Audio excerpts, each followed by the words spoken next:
Probably the biggest mistake I see ELT and ESL freelancers making is not sufficiently realizing that they are no longer an employee, but instead are the owner of their own business. Of course, you know that you are self-employed on one level, but on another level, are you still subconsciously behaving like an employee? In this video, I'm going to be talking through all the things apart from teaching that you should be dedicating some of your time and energy to, so that you can stop wondering why your business isn't more profitable. I'm Rachel Roberts, and I combine my business and marketing expertise, my long experience of the English language teaching world, and my mindset and coaching skills to help you reconfigure your business so that you can earn more and work less. Most freelancers and small business owners within English language teaching tend to have come from a salaried job where they were paid for the time they spent working in the business, teaching and doing teaching related planning and admin, for example. When you run your own business, the situation is very different because you're not just working in your business, but you also need to be working on your business. You're responsible for everything else, including sales, marketing, financial aspects, admin, and more.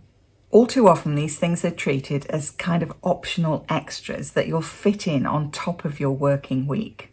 Realistically, this means that you're either going to be working very long hours to fit everything in, or you're basically going to be ignoring those absolutely vital tasks. If you go for long hours, you're going to end up burning out, especially as you won't ever actually have the time to step back and analyze whether what you're doing is really working, whether it could be working better for you, and whether there's another way to do those things that you're habitually doing in your business. You won't ever have enough time to step back and think about what you really want to achieve in your business, or to take decisions and make plans that could lead to your business working better for you, to you earning more and being able to work fewer hours. If you go for basically ignoring the non-teaching tasks, especially the marketing, then you're going to be stuck with servicing those people who already know you or who come to you through word of mouth. Word of mouth can be a great thing. It shows that you're good at what you do, but it isn't something you can ever rely on, which means that you're probably taking on everyone and everything that comes your way,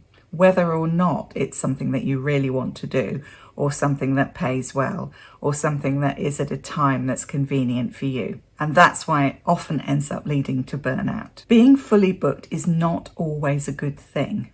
Not if it means that you're fully booked with poorly paid, unsatisfying work. Running your business in a way which is sustainable in the long term, i.e. which pays properly and gives you some security and job satisfaction, means setting aside some time to work on your business as well as in your business. So what are the things that you need to be spending time on in addition to the core business of your business, i.e. teaching or writing or training? And what proportion of your time should you be spending on these tasks? Let's start with client admin, lesson planning, marking, invoicing, emailing, arranging appointments. You probably do make time for this because your business wouldn't run otherwise, but maybe it always feels a bit squeezed out, or you're doing it late in the evening to catch up. Most clients I speak to aren't huge fans of the admin side of the business. It can help to start by reframing the importance of these tasks.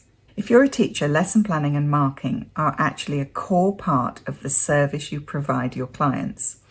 But it's quite likely that you aren't actually charging for this time, and instead are still thinking of a lesson as an hour of your time. When it comes to pricing, you need to build in those costs, and that will help you feel comfortable to charge more. You can also design your offer in such a way that your client sees the value of these tasks.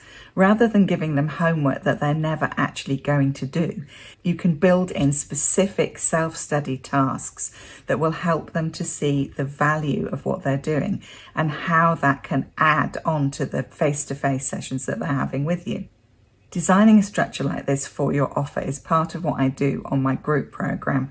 You can find more details in the video description. Invoicing, accounts, financial planning are also essential parts of your business, obviously. Ignoring these things is kind of like forgetting to water your plants. they aren't going to grow or flourish if you don't water them.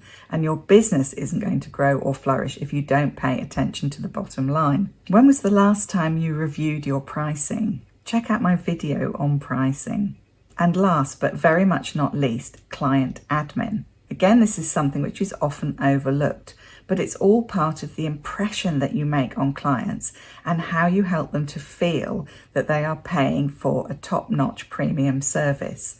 You can't charge 5-star rates and offer a 1-star backpacker hostel type of experience. But it can take a lot of time to do all of this manually, so consider using automation tools to smooth the process and to give both you and your client the best possible experience. It will obviously vary a lot depending on the nature of your business and the way that you approach lesson planning.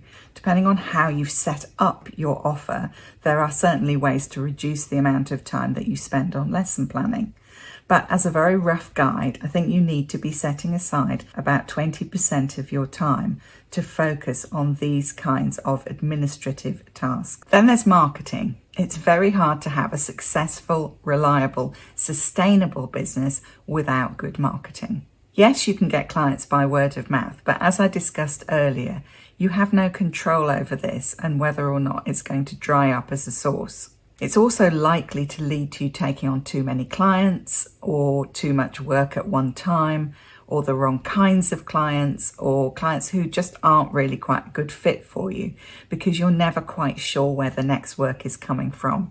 You're also quite likely to find yourself teaching such a variety of clients that your head is spinning from juggling all these different balls in the air.